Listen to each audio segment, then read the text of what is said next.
تو ٹھیک ہے، عقیدے کے مسئلے میں طالب علم ممکن نہیں ہے، منہج یعنی راستہ الگ الگ ہے تو اس میں طالب علم ممکن نہیں ہے، لیکن کیا جو سماجی کام ہیں یا فلاحی کام ہیں، ہے نا، جو سوشل جس کو کام کہا جاتا ہے، کیا اس طرح کے کاموں میں ہم سب اکٹھا ہو سکتے ہیں؟ جیسے مثال کے طور پر جیسے بلڈ بینک کا مسئلہ ہے، یعنی خون جمع کرنا تاکہ مریضوں کے کام آئے، ہے نا، جمع ہو، اور پھر وہ سب کی مصلحت کے لیے، کوئی بھی بیمار ہو سکتا ہے، کسی کے بھی کام آ سکتا ہے، اس کے لیے کوئی مہم اگر کوئی مثال کے طور پر شروع کرتا ہے تو کیا اس کا ساتھ دینا چاہیے، نہیں دینا چاہیے؟ یا ایسے مثال کے طور پر نشہ مخالف مہم کوئی شروع کرتا ہے تو اس میں اس کا کام کرنا چاہیے یا نہیں کرنا چاہیے؟ یا ایسے اور جو اس طرح کے ایشوز ہیں اس پر ایک سماجی انداز میں کام کیا جاتا ہے، تو اس کا ساتھ دیا جا سکتا ہے یا نہیں دیا جا سکتا، اس میں شریک ہونا چاہیے نہیں ہونا چاہیے؟ دیکھیں، اصل تو یہ ہے کہ کوشش یہ ہونی چاہیے کہ سب کے سب عقیدے اور اصول کی بنیادوں پر ایک ہو جائے۔ اصل تو یہ، کیونکہ اس کے بعد یہ سوالات بھی پیدا نہیں ہوتے، یہ سوالات اسی لیے پیدا ہو رہے ہیں کیونکہ جڑ کا فساد ہے، اصولوں میں بگاڑ ہے، اصولوں میں غلطی ہے، عقیدے میں اختلاف ہے، راستہ مختلف ہے، اس لیے مسائل پیدا ہو رہے ہیں۔ لیکن ٹھیک ہے، اگر اس کی کوشش چل رہی ہے زبانی طور پر، قلمی طور پر، میڈیا کے راستے سے، کہ لوگ الحمدللہ اللہ کی کتاب پر اکٹھا ہو جائیں، نبی کی سنت پر اکٹھا ہو جائیں، توحید اور سنت بنیاد ہو، اور دین کو کتاب و سنت کی بنیادوں پر اللہ کے نبی کے صحابہ کے فہم کے مطابق سمجھا جائے، سب کسی پر آ جائے، اس کی کوشش چلتی رہے، ایک طرف جتنی بھی کامیابی الحمدللہ ملتی ہے اس پر اللہ تعالیٰ کا شکریہ ادا کیا جائے۔ لیکن اگر اس میں طالب علم نہیں بھی ہو رہا ہے، لوگ قریب نہیں آ رہے ہیں، تو جو ایسے کام ہیں جس کو ہم بلی کام کہہ سکتے ہیں، بلی کام، جیسے مثال کے طور پر بلی کام کا مطلب یہ ہے کہ ابھی ملک کے حالات میں مثال کے طور پر ہم سب کو کوئی موقف اپنا یا اپنی بات حکومت کے سامنے رکھنی ہے نا، کوئی مثال کے طور پر ایسا ایشو ہے جو ہمیں ان کے سامنے پیش کرنا ہے، تو سب اکٹھا ہو کر کے، ایک زبان ہو کر کے اس چیز کو سب پیش کریں، اس میں بالکل سب کو اکٹھا ہو جانا چاہیے، بلی اسٹیجوں پر سب کو اکٹھا ہو جانا چاہیے، بلی بنیادوں پر سب کو اکٹھا ہو جانا چاہیے۔ اچھا، ایسے ہی سماجی جو اصلاح کے کام ہیں، ان اصلاحی کاموں میں بھی آپس میں اکٹھا ہونے میں کوئی حرج کی بات نہیں ہے، جہاں عقیدے میں خلل نہ پڑتا ہو، جہاں منہج میں بگاڑ نہ آتا ہو، وہاں تک ہمیں سماجی فلاحی بنیادوں پر، سوشل بنیادوں پر کام کرنے میں کوئی حرج نہیں۔ اب یہاں ایک چھوٹی سی بات جو خاص طور پر ہمیں ذہن میں رکھنی ہے وہ یہ ہے کہ کبھی کبھی کیا ہوتا ہے، کبھی یہ ہوتا ہے نا کہ بظاہر وہ سوشل ہے، بظاہر وہ سماجی کام ہے، لیکن اس کے ذریعے سے مقصد کچھ اور ہوتا ہے، اس کو بنیاد بنا کر کے عقیدے کا تال میل، منہج کا تال میل، اس طرح کی کوئی سوچ اس کے پیچھے چھپی ہوتی ہے، کار فرما ہوتی ہے، تو اس نزاکت کو سمجھنا ہے، یہ دشمنی کی بنیاد پر نہیں، ناچاقی کی بنیاد پر نہیں، بلکہ اللہ کی توحید کا جو عقیدہ ہے اسے ایسے ہی شفاف باقی رکھنے کی نیت سے جیسے وہ اللہ کے کلام میں، اللہ کے نبی کی سنت میں آیا ہوا ہے۔ منہج جیسے صاف شفاف ہے، اس میں کوئی بھی خلل پیدا نہ ہو، اس پر کوئی گرد و غبار نہ آئے، اس پر کوئی مثال کے طور پر حرف نہ آئے، اس کو ایسے ہی کھرا تر و تازہ باقی رکھنے کے لیے یہ نظریہ، یہ نقطہ سمجھنے کی ضرورت ہے۔ ایسا نہ ہو کہ عقیدہ بگڑ جائے، ایسا نہ ہو کہ منہج بگڑ جائے، بظاہر کام سوشل ہے، بظاہر کام رفاہی ہے، بظاہر کام فلاحی ہے، لیکن اس کے نتیجے میں عقیدے کا فساد آ رہا ہے، عقیدے کا سمجھوتا آ رہا ہے، عقیدے کے ساتھ مداہنت یعنی اس میں کمزوری کو برداشت کیا جا رہا ہو، یا منہج سے سمجھوتا کیا جا رہا ہو، سنت کے ساتھ کہیں کھلواڑ ہو جا رہا ہو، تو اس نقطے کو سمجھنا ضروری ہے۔ یعنی کسی بھی صورت میں ہم اللہ تبارک و تعالیٰ کی کتاب اور نبی کی سنت کے مطابق جو تو عقیدہ اور راستہ ہے توحید و سنت کا، اس میں کوئی بھی خلل پیدا ہونے دیں، اس کے لیے ہمیں راضی نہیں ہونا ہے۔ یہ ہماری اور آپ کی ذمہ داری ہے۔ عمومی طور پر، عام طور پر سماجی کاموں میں، اصلاح کے کاموں میں، بھلائی کے کاموں میں، ملی کاموں میں ہم سب کو اکٹھا ہونے میں کوئی حرج کی بات نہیں ہے۔ جی شیخ، کچھ لوگ کہتے ہیں اللہ نے ہمارا نام صرف مسلم رکھا ہے، تو اپنے آپ کو اہل حدیث یا سلفی بولنا بھی فرقہ پرستی ہے، اس پر رہنمائی کریں۔ جی، دوسرا سوال ہمارے سامنے جو آج کے سیشن میں ہے وہ یہ ہے کہ بہت سارے ہمارے بھائی کہتے ہیں، اور بالکل عملی طور پر یہ چیز موجود ہے، بہت سارے بھائی کہتے ہیں کہ قرآن کریم میں اللہ تعالیٰ نے ہمارا نام مسلمان رکھا ہے، ہوا سماکم المسلمین۔ اللہ تعالیٰ نے قرآن کریم میں فرمایا غالباً سورہ حج میں کہ اللہ تعالیٰ نے تمہارا نام مسلمان رکھا ہے۔ تو جب اللہ نے مسلمان نام رکھا ہے تو اب کوئی شخص اگر اپنے آپ کو سلفی کہتا ہے، اہل حدیث کہتا ہے، یا اور کوئی نام رکھتا ہے تو یہ بھی فرقہ پرستی ہے۔ کیا یہ صحیح ہے یا صحیح نہیں ہے؟ اس کا جواب 2 سے 3 جگہوں پر اس کتاب میں آئے گا، لیکن مختصر طور پر یہاں اس سوال کے جواب میں جو بات آپ کے سامنے کہیں گے اس کا خلاصہ، انہی باتوں کا خلاصہ ہے، اس کی تفصیل وہاں آئے گی۔ وہ یہ ہے کہ آج اگر ہم اپنے آپ کو سلفی کہتے ہیں، یا اہل حدیث کہتے ہیں، یا اہل سنت کہتے ہیں، اثری کہتے ہیں، طائفہ منصورہ کہتے ہیں، فرقہ ناجیہ کہتے ہیں، اگر مثال کے طور پر، تو یہ مسلم کے خلاف نہیں ہے، مسلم کہنے کے خلاف نہیں ہے، کیونکہ مسلم جو ہے نا وہ انہی تمام چیزوں کا اصلی نام ہے، یعنی سلفیت، اہل حدیثیت مثال کے طور پر یہ کیا ہے؟ اصل اسلام کا نام ہے، خالص اسلام کا نام ہے، جو اسلام اللہ کی کتاب میں، نبی کی سنت میں اترا ہے، جس پر صحابہ نے سلف نے عمل کیا ہے، اسی اسلام کا نام اہل حدیثیت ہے، اسی اسلام کا نام سلفیت ہے۔ عملی کوتاہی ہو سکتی ہے، عملی کمی ہو سکتی ہے، اسے انکار نہیں ہے، لیکن راستہ، طریقہ، منہج، اصول، ضابطے وہی ہیں جو اصل اسلام کے ہیں۔ صرف اسلام کہنے پر اکتفا کیوں نہیں کرتے ہیں؟ اس کا جواب یہ ہے کہ جب اسلام صرف اسلام تھا، بمقابل کفر، بمقابل شرک، بمقابل یہودیت، بمقابل عیسائیت، بمقابل مجوسیت، جب تک دنیا میں یہ حالات تھے تب تک مسلمان کہنا کافی تھا، کیونکہ مسلمان ہے یعنی یہودی نہیں ہے، عیسائی نہیں ہے، کرسچن نہیں ہے نا، مجوسی نہیں ہے، کافر نہیں ہے، مشرک نہیں ہے، بلکہ کون ہے؟ مسلمان ہے۔ مسلمان ہے ایک اللہ کی بندگی کرنے والے ہیں، نبی کے راستے پر چلنے والے ہیں۔ تو اب تک تو یہی نام تھا، اور آج بھی وہ نام موجود ہے، لیکن جب گڑبڑی پیدا ہونے لگی، اسلام کے نام پر متعدد فرقے بن گئے، اسلام کے ٹکڑے ہو گئے، اسلام کے کیا ہو گئے؟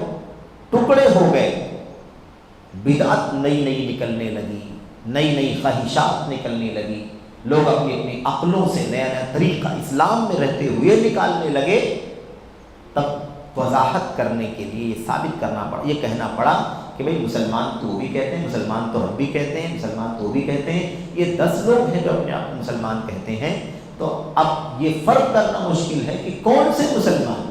وہ مسلمان جو اپنے آپ مسلمان بھی کہتا ہے اور بدعت بھی کرتا ہے، کیا وہ مسلمان ہے؟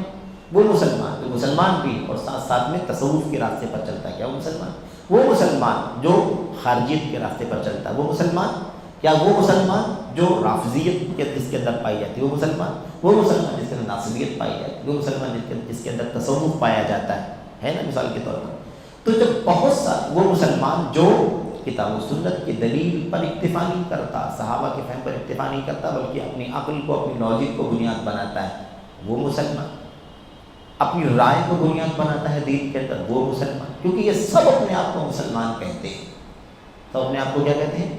مسلمان کہتے ہیں۔ تو اب ان اتنے سارے فرقوں میں جو اسلام کے اندر ہیں، تعیین کرنے کے لیے، وضاحت کرنے کے لیے کہ نہ ہم رافضیت والے مسلمان ہیں، نہ خارجیت والے مسلمان ہیں، نہ صوفیت والے مسلمان ہیں، نہ عقلانیت والے مسلمان ہیں، بلکہ ہم وہ مسلمان ہیں جو خالص طور پر اللہ کے نبی صلی اللہ علیہ وسلم کی سنت ڈھونڈتے ہیں، اور خالص نبی کریم صلی اللہ علیہ وسلم کی سنت پر صحابہ کیسے چل رہے تھے اس راستے کو تلاش کرتے ہیں۔ تو یہی تو اصل اسلام ہے۔ اگر اس سارے فرقوں کو ہٹا کر کے آپ دیکھیں، جب اسلام بمقابلہ یہودیت، عیسائیت، مجوسیت، کفر اور شرک تھا، تو اصل خالص اسلام کیا تھا؟ اللہ کی کتاب اور نبی کی سنت۔ آج بھی اللہ کی کتاب اور خالص نبی کی سنت ہی ہے، لیکن آج اپنے یعنی اسلام کے دائرے میں مختلف فرقوں سے امتیاز کرنے کے، اسلام سے نسبت رکھنے والے فرقوں سے اپنے آپ کو الگ تھلگ واضح ثابت کرنے کے لیے کہ ہم یہ نہیں ہیں، ہم یہ نہیں ہیں، ہم یہ نہیں ہیں، ہم یہ نہیں ہیں، بلکہ ہم کون ہیں؟ وہی ہیں جو اصل اسلام پر چل رہے تھے، جس پر اب چونکہ زمانہ پرانا ہو گیا، زمانہ گزر چکا ہے، تو سلف یعنی گزرا ہوا دور جو اللہ کے نبی کا دور تھا، جو صحابہ کا طریقہ تھا، جو تابعین کا طریقہ تھا، جو تابعین کا طریقہ تھا، اس پر ہم چلتے ہیں۔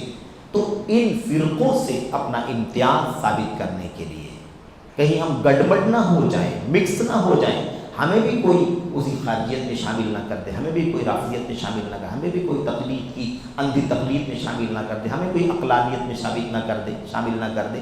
اس سے امتیاز کرنے کے لیے ہم کہتے ہیں کہ ہم مسلم ہیں، لیکن سلف کے راستے پر چلنے والے مسلم ہیں، نہ ادھر نہ ادھر نہ ادھر نہ ادھر، ہم کسی طرف نہیں۔ اس لیے یہ مسلم کہنے کے ساتھ ساتھ جو سلفی ہم کہتے ہیں، یہ نیا فرقہ نہیں ہے، یہ انہی ٹکڑوں نے ہمیں مجبور کیا ہے کہ ہمیں اپنے آپ کو واضح کرنا پڑتا ہے کہ ہم ان فرقوں میں سے نہیں ہیں، اصل والے پر ہے جس پر ہمارے اسلاف یعنی وہی پرانے گزرے ہوئے صحابہ تابعین چلتے تھے، اسی پر ہم چلنے والے لوگ ہیں۔ تو یہ نیا فرقہ نہیں ہے، نیا فرقہ نہیں ہے، اصل اسلام ہے۔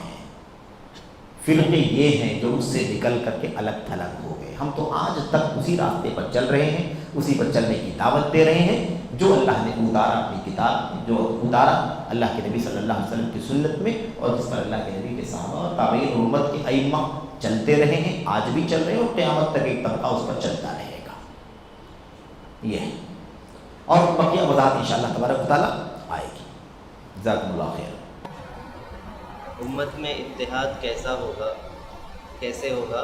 کیا امت میں شرک و بدعت کے ہوتے ہوئے اتحاد ممکن ہے؟ امت میں اتحاد کیسے ممکن ہے؟ کیا امت میں شرک و بدعت کے ہوتے ہوئے اتحاد ہو سکتا ہے؟ بہت اہم سوال ہے، یہ سوال بھی آئے گا شیخ صالح فوزان سے، بالکل یہی سوال کیا گیا ہے۔ میرے بھائیوں، آپ دیکھیں، اس کا سرسری جواب یہ ہے، اور اس سے پہلے بات آ چکی ہے، کہ اتحاد کا تعلق توحید سے ہے۔ اتحاد کا تعلق توحید سے، جہاں توحید ہے وہی اتحاد ہے۔ اور جب توحید اس وقت ہم کہہ رہے ہیں تو توحید باری تعالی ہی نہیں، توحید الہ نہیں، بلکہ توحید رسالت، توحید الوہیت اور توحید رسالت کے ساتھ ہی اتحاد ممکن ہے۔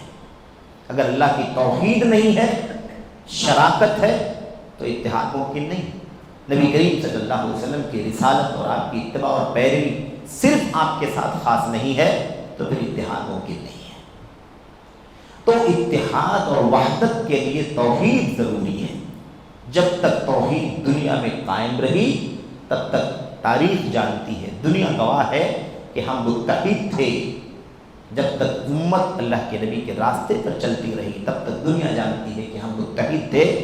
ہمارا اتحاد اس وقت سے ٹکڑوں میں چلا گیا، پارا پارا ہو گیا، گروہوں میں بٹ گئے ہم، جب امت میں یہ شرک کی بنیاد پڑ گئی، عقیدہ فاسد ہو گیا، کفر آ گیا، شرک آ گیا، بدعقیدگی آ گئی۔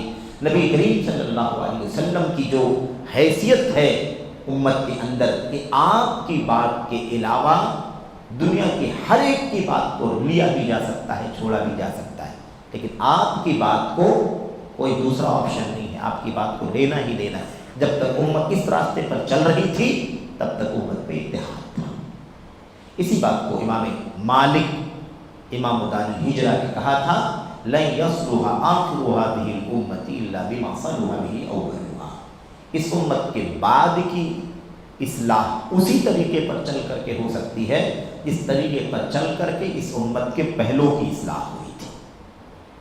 اتحاد کا ایک ہی راستہ، امت سے شرک کا خاتمہ ہو جائے، لوگ شرک چھوڑ کر کے خالص توحید پر قائم ہو جائیں، لوگ اللہ کے نبی صلی اللہ علیہ وسلم کی اطاعت اور اتباع میں شرک چھوڑ کر کے خالص اطاعت رسول، خالص اتباع رسول پر چلیں تو اتحاد ہو جائے۔ اللہ کی توحید کے ساتھ شرک نہیں، کفر نہیں، بدعقیدگی نہیں، اور اللہ کے نبی صلی اللہ علیہ وسلم کی رسالت کا پر یقین اور عمل ایسا ہونا چاہیے کہ اللہ کے نبی کے قول کے سامنے کوئی بھی ہو کسی کی بات بھی خاطر میں نہیں لا سکتے، کوئی بھی ہو، امام، عالم، پیشوا، مفتی، مرشد تو بہت بات کی چیز ہے۔ نبی کریم صلی اللہ علیہ وسلم کے قول کے سامنے صحابہ اپنے ساتھیوں کی بات کو بھی ماننا گوارا نہیں کرتے تھے۔ ابو بکر کی بات کو رد کر دیا جاتا، عمر بن خطاب کی بات کو رد کر دیا جاتا اگر وہ نبی کریم صلی اللہ علیہ وسلم کی حدیث کے خلاف کبھی کوئی موقف ظاہر ہو جاتا، لا علمی میں بھی ظاہر ہو جاتا، سمجھ رہے ہیں، تو صحابہ کرام اس چیز کو راضی نہیں ہوتے۔ تو یہ اصل چیز ہے، اتحاد کا ایک ہی راستہ ہے، توحید ہونی چاہیے، توحید الہ اور توحید رسالت۔ جب تک اس میں اتحاد نہیں ہے تب تک اتحاد ممکن نہیں۔ ساری کارروائیاں، سارے فارمولے، ساری تھیوریاں، ساری کوششیں فیل رہیں گی، ناکام رہیں گی اس وقت تک جب تک توحید اللہ تبارک و تعالیٰ کی عبادت کا نہ آ جائے اور توحید نبی کریم صلی اللہ علیہ وسلم کی رسالت کا نہ آ جائے۔ ایک دم ضروری ہے۔ اب امت عقیدے کے معاملے، قبروں پر، مزاروں پر، یہاں وہاں، یہ فلاں یہ فلاں یہ فلاں، علم غیب، بدعقیدگی، نظر و نیاز اور آستانے، اور مثال کے طور پر میرے بھائیوں حاجت براری کے لیے سوال کرنا، سجدے اللہ کے علاوہ کے سامنے ٹیکنا ہے نا، رکوع کرنا، ہاتھ پھیلانا، طواف کرنا، جب تک یہ قبر پرستی یا شرک کا سلسلہ چل رہا ہے توحید کا تصور بھی نہیں کیا جا سکتا۔ ایسی جب تک امت نبی کریم صلی اللہ علیہ وسلم کی سنت کے مقابلے میں اپنی عقل کو نہیں چھوڑ دے گی، کسی شخصیت کو نہیں چھوڑ دے گی، امام پرستی نہیں چھوڑ دے گی، پیر پرستی نہیں چھوڑ دے گی، ہے نا، اندھی تقلید نہیں چھوڑ دے گی، جمود نہیں چھوڑ دے گی یہ امت، تب تک اس امت میں اتحاد کا تصور بھی نہیں کیا جا سکتا ہے۔ نعرے ہو سکتے ہیں، شور مچ سکتا ہے، عقیدت اور ارادت کے ساتھ اس کا چرچا کیا جا سکتا ہے اور دل میں خوشی محسوس کی جا سکتی ہے، لیکن عملی طور پر ایک قدم بھی امت آگے نہیں بڑھ سکتی جب تک امت میں توحید خالص اللہ تبارک و تعالیٰ کی اور توحید خالص رسالت میں رسول کریم صلی اللہ علیہ وسلم کی نہ آ جائے۔ یہ بنیاد ہے، اس کے سوا ممکن نہیں ہے۔ اس لیے اس پر کام کرنے کی ضرورت ہے۔ اللہ سے دعا کریں کہ اللہ تعالیٰ امت کو اور خاص طور پر امت کے بڑوں کو، علماء کو، ذمہ داروں کو اس مسئلے میں سنجیدگی کے ساتھ غور کرنے کی توفیق عطا فرمائے۔ آمین العالمین۔ اسی سے جڑا ہوا ایک سوال ہے جی، اتحاد صرف لوگوں کا جمع ہونا ہے یا دلوں کا جڑنا ہے؟ اتحاد کی معنی اتحاد اسلام کی اصطلاح میں، کتاب و سنت کی اصطلاح میں، اب اصطلاح تو سیاسی، اتحاد تو سیاسی بھی ہوتا ہے، سماجی بھی ہوتا ہے، اس کی بات ہم نہیں کر رہے ہیں۔ اتحاد اللہ کے دین میں ہے نا، اتحاد کا جو معنی ہے وہ نہ دلوں کا اتحاد ہے نہ جسموں کا اتحاد ہے۔ وہ کس کا اتحاد ہے؟ وہ سارے دلوں کا اللہ کی کتاب اور نبی کی سنت پر اکٹھا ہو جانے کا اتحاد ہے۔ غلط پر سب کے دل اکٹھا ہو جائیں تو کیا اتحاد ہو جائے؟ شرک پر، بت پرستی پر، تقلید جامد پر، ہے نا، عقلانیت پر اگر سب کے دل متفق ہو جائیں، سب دلی طور پر بھی اکٹھا ہو جائیں تو کیا اتحاد ہو جائے گا؟ یہ اتحاد نہیں، یہ اتحاد کی تعریف نہیں ہے۔ اللہ کے دین کے اندر اتحاد کا مطلب یہ ہے کہ ساری امت اپنے خالق و مالک، اپنے رازق، اپنے مدبر کے سامنے سر ٹیکے، اور اللہ تعالیٰ نے اس دنیا میں ہم کو بھیجا ہے، ہمیں اس دنیا میں زندگی گزارنے کے لیے اپنی کتاب اتار دی ہے، اور اس کو پڑھ کے سنانے کے لیے اور سمجھانے کے لیے، عمل کر کے دکھانے کے لیے اپنے نبی کو بھیجا ہے۔ اس کے طریقے پر عمل کرنے والا، عمل کرتے ہوئے زندگی گزارے، تب جا کر کے ہم سمجھ رہے ہیں ہم متحد مانے جائیں گے۔ یہ مطلب ہے، اسی مقصد پر ہم سب کو اکٹھا ہو جانا چاہیے، ورنہ اتحاد دلوں کے اکٹھا ہونے سے بھی نہیں ہوتا اور جسموں کے اکٹھا ہونے سے بھی نہیں ہوتا۔ یہ دونوں چیزیں عام طور پر جسمانی اتحاد کا تو بہت زیادہ نعرہ چلتا ہے کہ آپ بھی آؤ، آپ بھی آؤ، آپ بھی آؤ، آپ بھی آؤ، سب لوگ آ جاؤ، اتحاد ہو جائے۔ یہ تو اتحاد نہیں ہے، تو بھیڑ ہے میرے بھائیوں، یہ تو بھیڑ ہے، گیدرنگ ہے، رش ہے بس۔ عقیدہ سب کا ایک ہو، چاہے اکٹھا نہ بھی ہو، تو جہاں جہاں بھی ہیں سب متحد ہیں، کیونکہ سب اللہ کی توحید پر قائم ہیں۔ افریقہ، امریکہ، یورپ اور کیا نام ہے، بر صغیر، کہیں بھی دنیا کی گوشے گوشے میں رہتے ہیں، کہیں ایک آدمی، کہیں دو آدمی، کہیں 50 آدمی، کہیں 100 آدمی، کہیں ہزاروں ہیں، الگ الگ رہتے ہیں، لیکن سب کے سب اللہ کے نبی صلی اللہ علیہ وسلم کی سنت کو اپنی پیشانیوں پر سجاتے ہیں، اس کے خلاف دنیا میں کسی کی بات کو بھی خاطر میں نہیں لاتے ہیں. تو یہ اللہ کے نبی کی سنت پر متحد ہیں، دور ہے تبدیل. اصل مسئلہ یہ ہے کہ اتحاد کا تصور کیا ہے؟ سب اکٹھا ہو جائے؟ نہیں، کہیں بھی رہیں اللہ کی توحید کے ماننے والے رہیں، اللہ کے نبی کی سنت کے ماننے والے رہیں، شرک اور کفر اور دیگر تمام چیزوں سے پاک رہیں، اور نبی کریم صلی اللہ علیہ وسلم کی رسالت اور نبوت کا جو ہم نے کلمہ پڑھا ہے اس کے مطابق ہم کسی شخصیت، کسی پیر، کسی فقیر، کسی پیشوا، کسی امام، کسی کو کی بات کو بھی اگر وہ سنت کے خلاف ہے تو خاطر میں نہ لائیں. اس عقیدے پر رہیں. دنیا میں جہاں بھی ہیں 10 لوگ 5 لوگ، وہ سب کے سب کیا ہیں؟ متحد ہیں. سب کے سب متحد ہیں. سب اکٹھا ہو جائیں، ایک روم میں بند ہو جائیں، چاہے سب کے دل اکٹھا ہو جائیں یا سب کے جسم اکٹھا ہو جائیں، اگر یہ بنیاد نہیں ہے اکٹھا ہونے کی تو پھر اتحاد نہیں ہے. نہ اتحاد ہے، نہ اتحاد اسے کہا جا سکتا ہے. اس لیے یہ سب ساری چیزیں محض نظریات کی ہیں، اس کا حقیقت سے کوئی تعلق نہیں ہے. اللہ سے دعا ہے کہ اللہ تعالیٰ ہم سب کو اتحاد کا صحیح معنی سمجھنے کی توفیق عطا فرمائے. آمین رب العالمین. منہج کے موضوع پر تفصیلی وضاحت یا اس کی دعوت جن اداروں یا الیکٹرانک میڈیا سے نہیں دینے کی کیا وجوہات ہے؟ کیونکہ اس کی وجہ سے غلط فہمی رہتی ہے عوام کو، کیونکہ جو لوگ منہج کی بات کرتے ہیں ان لوگوں کو متشدد سمجھا جاتا ہے. جی. اور دوسرا سوال ہے شیخ بھائی کا کہ وسطیت شرعی معنوں میں کیا ہے؟ جی ٹھیک ہے. پہلا جو سوال ہے اس میں کہ منہج کی ستھری دعوت یا کھری دعوت لوگ مطلب کیوں نہیں دیتے ہیں؟ خاص طور پر سوشل میڈیا کے وسائل پر بہت ساری باتیں ہوتی ہیں، تو منہج کی بہت ستھری کھلی دعوت، کھری دعوت تو کیوں نہیں دیتے، کیوں نہیں پیش کرتے ہیں؟ دیکھیے اس کی کئی وجوہات ہو سکتی ہیں، اور الحمدللہ دعوت لوگ دے رہے ہیں. یہ بات صحیح ہے کہ بہت کھل کر کے نہیں دے رہے ہیں. اس کے پیچھے کئی اسباب ہیں. ایک سبب جو ہے بنیادی وہ یہ ہے کہ جو صحیح منہج کے لوگ ہیں، صحیح منہج پر چلنے والے علماء ہیں یا صحیح منہج پر چلنے والے مثال کے طور پر ادارے ہیں، سب سے جو بنیادی چیز ہے وہ یہ ہے کہ وہ تعداد میں بہت کم ہے، اور جب تعداد میں کم ہے تو وسائل میں بھی کم ہے. دوسری چیز، وہ ان جدید وسائل کا بہت زیادہ استعمال کرنا پسند نہیں کرتے ہیں. انہیں ریاکاری لگتی ہے، دکھاوا لگتا ہے، شو بازی لگتی ہے، اس لیے اس سے بھی وہ تھوڑا اعتراض کرتے ہیں. 2 باتیں یہ ہیں. اچھا، تیسری جو بات ہے وہ یہ ہے کہ پروپیگنڈا اتنا ہو چکا ہے باطل کی طرف سے کہ صحیح منہج والوں کو پیشگی بہت زیادہ بدنام کر دیا گیا ہے. مختلف ناموں سے، مختلف القاب سے، مختلف اوصاف سے، مختلف انداز سے ان کو زد و کوب کیا جاتا ہے نا. اور اگر آپ ماضی سے لے کر دیکھیں گے تو آج تک آپ کو اس کی مثالیں ملیں گی. بہت ساری مثالیں ہیں اس کی. آپ بر صغیر کی مثال لے لیں، مثال کے طور پر باتیں سمائیں گی انشاءاللہ. مثال لے لیں، ہمیں یہ کہا جاتا ہے، اہل حدیثوں کو خاص طور پر بہت سارے لوگ کہتے ہیں کہ یہ تو 150 سال کی پیداوار ہے، یہ تو انگریزوں کے ایجنٹ ہیں، انگریزوں کے اشاروں پر کام کرنے والے، اس طرح کی باتیں کہی جاتی ہیں. تو اب آپ سوچیں کہ کتنی بڑی بدنامی کی بات ہے. وہ ہے کہ اس کے اندر کئی ایک پہلو ہیں، کیونکہ انگریزوں سے جہاد کا جو مسئلہ تھا وہ ایک دینی مسئلہ تھا، بنیادی مسئلہ تھا، اپنے حقوق کا مسئلہ تھا، اپنے آبرو کا، اپنے دین کا مسئلہ تھا، اپنے وطن اور گھر اور ملک کے تحفظ کا مسئلہ تھا.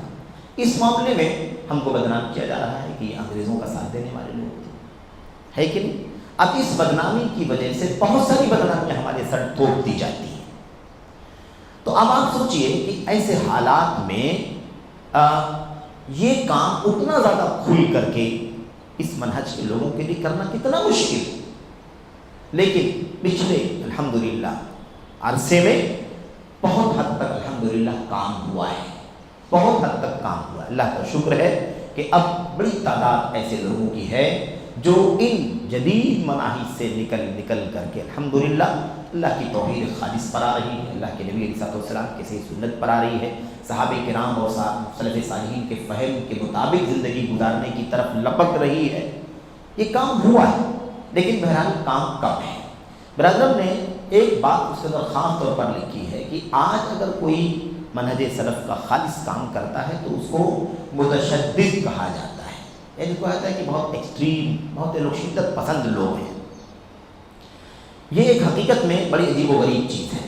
میں آپ کے سامنے اس بات کو عرض کروں کہ جب لوگ کسی ماحول کے عادی ہو جائیں، برسوں تک عادی ہو جائیں، اور وہ غلط ہو، وہ باطل ہو، وہ بے دلیل ہو، وہ نفس پرستی ہو، خواہشات کی غلامی ہو، باپ دادا کا طور طریقہ ہو، تو ایسے ماحول میں اگر سچ بولنے کے لیے کوئی کھڑا ہو جائے تو اس کو متشدد ہی کہا جائے گا۔ نبی کریم صلی اللہ علیہ وسلم جاہلیت کے اس دور کے بعد جب پوری دنیا کے لیے ایک روشن چراغ بنا کر کے بھیجے گئے، توحید کا چراغ ہے نا، روشنی دنیا میں، تو اس وقت لوگوں نے کیا کہا؟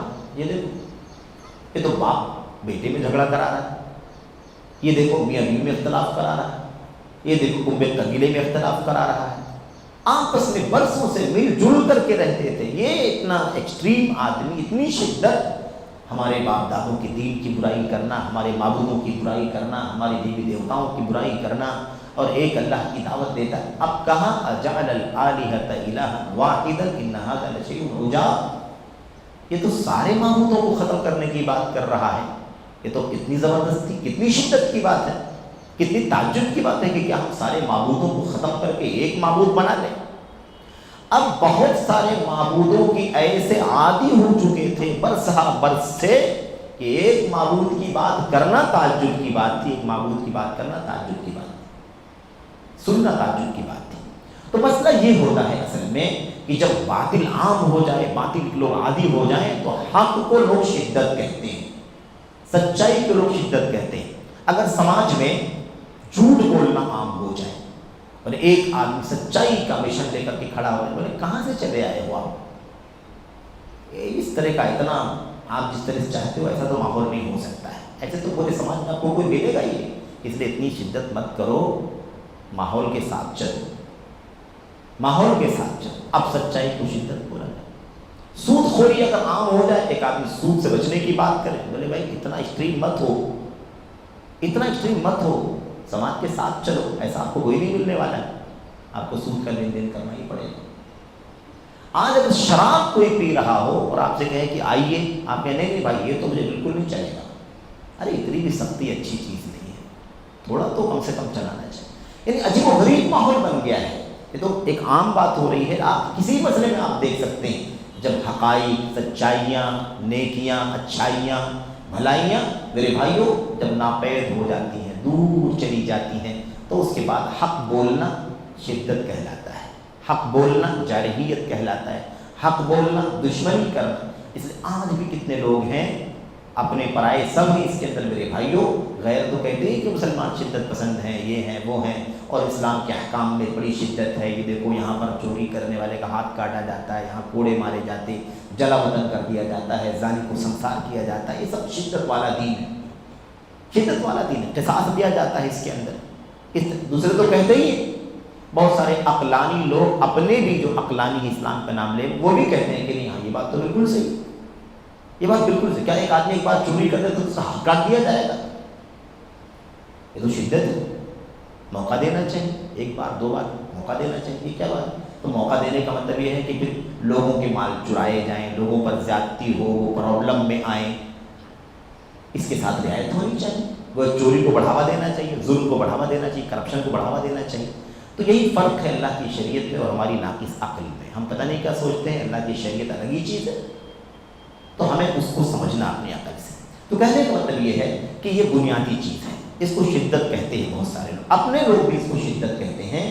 اس طرح کے ماحول، جس ماحول میں آج ہم زندگی گزار رہے ہیں، اسلام کے نام لیوا، اسلام کی نسبت رکھنے والے بہت سارے فرقے، بہت ساری ٹولیاں ہیں، ان کے بیچ میں جب ہم خالص سنت کی بات کرتے ہیں، خالص توحید کی بات کرتے ہیں، تو لوگ کہتے ہیں کہ یار بہت سخت موقف ہے آپ کا، بہت سخت موقف ہے۔ موقف سخت نہیں ہے، موقف اصل ہے، ہم اصل پہنچا رہے ہیں، تم نقلی کے عادی ہو چکے ہو تو تمہیں اصل جو ہے وہ غلط لگتا ہے۔ تو مسئلہ اصل میں یہی شدت نہیں ہے. اب شرک عام ہے، اب شرک عام ہے، اس ماحول میں اگر آپ توحید کی بات کریں گے تو لوگ شدت والا کہیں گے. بدعت عام ہے، اس میں آپ خالص سنت کی بات کریں گے تو لوگ آپ کو شدت پسند کریں گے. یہ شدت نہیں ہے، یہ خالص دین ہے، اصلی دین ہے. اگر کوئی کہے کہ میں مارکیٹ کا میں کوئی دودھ نہیں لیتا کیونکہ سب میں ملاوٹ ہے، میں تو صرف ایک جگہ سے دودھ خریدتا ہوں جہاں پر ملاوٹ نہیں ہے، وہ اصلی دیتا ہے، تو آپ کوئی کہے کہ شدت پسندی ہے، یہ تو نادانی کی نادانی. میرے بھائیوں یہ تو اصل ہے نا، اصل. ہم اصل کی تلاش میں ہیں، اصل ڈھونڈتے ہیں، اصل کو فالو کرتے ہیں، اصل ہی تلاش کرنے کے لوگوں کو دعوت دیتے ہیں. تو نہ ہمارا اصل کو تلاش کرنا شدت ہے، نہ اصل پر عمل کرنا شدت ہے، نہ اصل کی دعوت دینا شدت ہے، نہ اصل کے خلاف نقل کی برائی کرنا شدت ہے. یہی اصل ہے کہ نقل کی برائی کی جائے، نقلی کو نقلی ثابت کیا جائے، کھڑے کو کھڑا، کوٹے کو کوٹا بتایا جائے. یہی تو سچائی ہے. تو یہ کام ہے، اس لیے ہمیں شدت پسند کہا جاتا ہے، جبکہ اس کا شدت سے کوئی تعلق نہیں ہے. رہی بات وسطیت والی، تو انشاءاللہ اس کی وضاحت اگلے حلقے میں انشاءاللہ کریں گے، اگلے سوال جواب کی سیشن میں. اللہ سے دعا کرتے ہیں کہ اللہ تبارک و تعالی ہمیں اور آپ کو منہج کا یہ سلسلہ جو چل رہا ہے، سلسلے کو جاری رکھنے کی اور اس کو سمجھنے کی، اس سے فائدہ اٹھانے کی توفیق عطا فرمائے. اور اگر کہیں کوئی بات واقعی اگر تلخ ہو جائے تو اسے بھی بہرحال اس طرح سے نہ سمجھیں کہ تلخی برائے تلخی ہے. تلخی برائے تلخی نہیں ہے، بلکہ نصح برائے خیر خواہی ہے. لب و لہجہ سخت ہو سکتا ہے. اللہ سے دعا کرتے ہیں کہ اللہ تبارک و تعالیٰ ہمیں اور آپ کو حق کے پیمانے سمجھنے کی توفیق عطا فرمائے. آمین رب العالمین. صلی اللہ علیہ وسلم وبارک علی نبینا محمد وعلی آلہ وصحبہ اجمعین. السلام علیکم ورحمۃ اللہ وبرکاتہ.